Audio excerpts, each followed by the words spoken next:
Programang ito ay rated SPG, striktong patnubay at gabay ng magulang ang kailangan.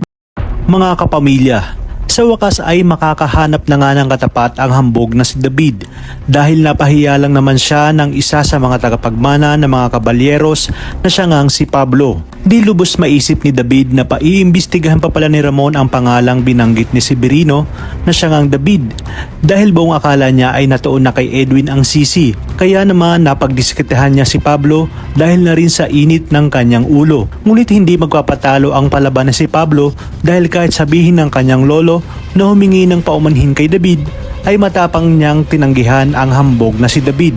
Ayon sa kanya, hindi siya hihingi ng tawad kay David.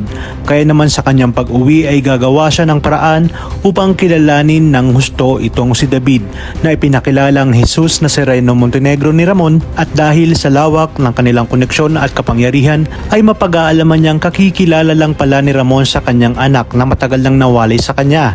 Kaya naman sinabi niya sa kanyang sarili na kaya pala ganoon umano ang asal ni David dahil galing ito sa wala. Ngunit ang mas ikinagulat ni Pablo ay nang mapag-alaman niyang David Dimagiba pala ang tunay na pangalan nito at ang tunay na Jesus Nazareno ay kasalukuyan nakakulong. Ayon nga sa kanyang source ay may posibilidad na nagpapanggap itong anak ni Ramon kung kaya dito sinabi ni Pablo na nakahanap na siya ng alas at butas labang kay David at sa mga nalaman niyang yun ay siguradong mapatitiklop niya ito at mawawala nga ang kahambugan ng tukmol na si David. Pero bago niya nga magawa ito ay darating naman sa kanilang mansyon ang kanang kamay ng kanyang lolo Pakundo na si Marcelo at kasama nito ang tunay na anak ni Ramon na siya ngang si Tanggol. Dito na tuluyang makukumpirma ni Pablo ang buong katotohanan at kaagad malalaman ni Tanggol ang tungkol sa pagpapanggap ni David kung kaya't dito magsisimula na ang kanyang paghihiganti sa tulong na rin ng mga kabalyeros. Isang palaisipan nga kung tuluyan niyang matatanggap si Ramon bilang kanyang tunay na ama.